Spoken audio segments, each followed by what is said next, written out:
您好，这儿是静姐说话。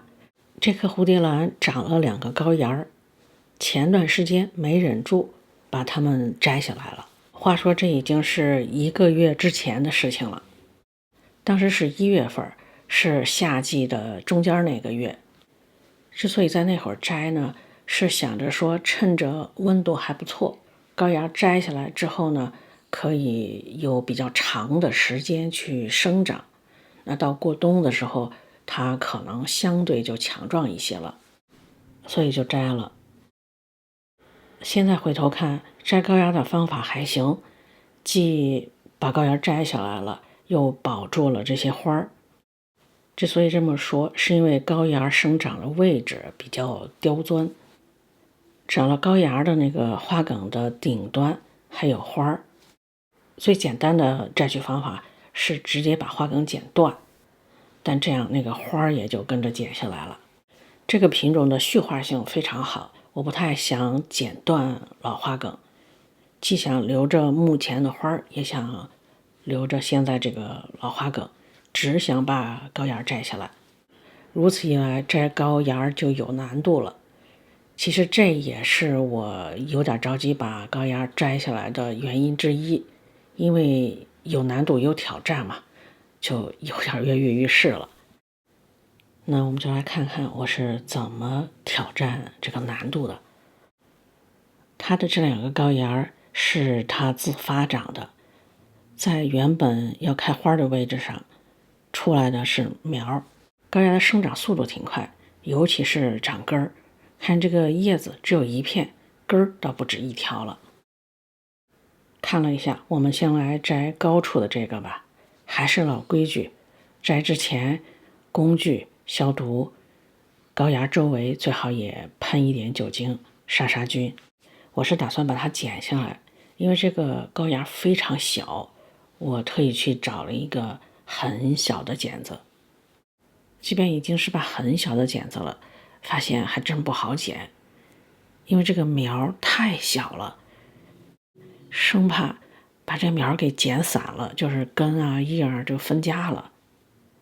屏息静气，终于剪下来了，这是长舒一口气呀。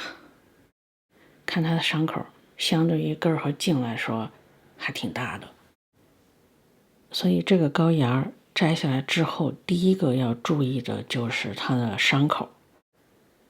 高芽摘下来之后，茎上也会有个伤口，不过这个伤口还好，可以不用太管它，给点时间它自然就风干了。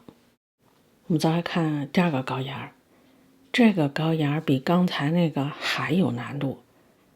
刚才那个是在老花梗上应该开花的位置出了一个高芽，这个呢是在老花梗应该开花的位置上出了一个高芽和一个侧芽。我要做的是把这个高芽取下来，又不能伤到主花梗和这个侧花枝，它们的相对位置让剪子很难插进去。几经试探之后，只好放弃了用剪子，而是找了一把小刀，轻轻地试着往下切。没完全切下来，因为不太敢使劲儿，但切开了一点儿，又试探着用手看看能不能掰下来。居然还就掰下来了。高芽掰下来了，相邻的侧芽完好，应该不会出什么问题，会继续生长。在这个伤口上喷了点杀菌药，毕竟有个伤口嘛。到目前为止，这棵自己长的2个高芽都摘下来了，它可以专心开花了。摘下来的这2个高芽怎么移栽呢？看它的根儿长的方向有点奇怪。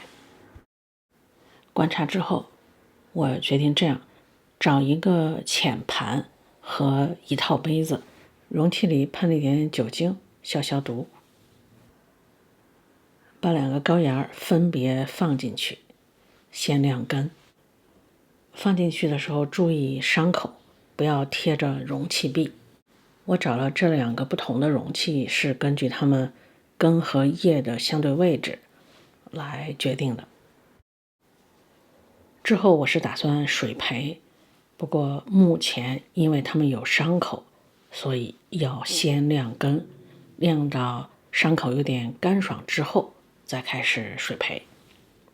大致晾了1天，开始加水，加的是普通的自来水，水里没有添加任何东西。虽然之前已经晾过伤口，但第一次加水的时候还是尽量避免伤口接触到水。接下来的几天就是给水晾根，给水晾根，也就是干湿交替。但是悲剧还是发生了，根上的黑点在扩大，也在增多，也就是开始烂根了。到这会儿我其实特别后悔这么早把它们剪下来，应该留着让它们再长大一些，或许等到明年夏天再摘高芽会更好一些。但世上没有后悔药啊，既来之则安之。接下来要做的是想办法应对。首先给他们用了植物杀菌药，帮着阻止病情的进一步扩大。接下来要做的是让小苗保持干爽透气，于是缩短了容器中有水的时间。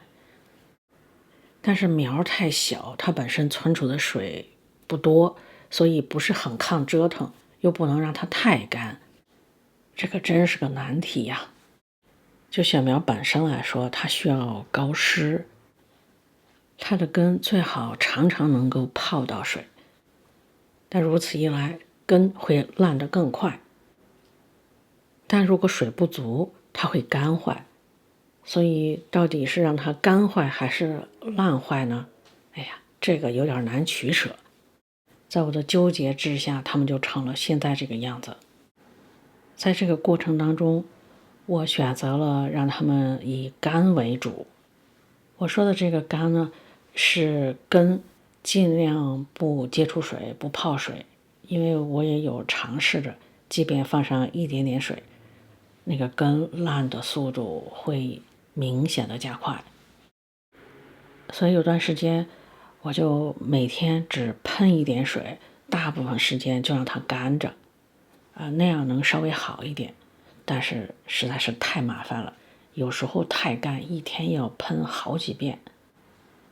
不过前不久还是被我想到了一个省事儿的办法，试了一小段时间了，觉得还是挺不错的。是个什么办法呢？且听下回分解。倒也不是我故意要卖关子，主要是合在一起我觉得内容太多，而且下面那个内容我想单独拎出来讲。那我们下期再见了，我会尽快把下一期做出来的。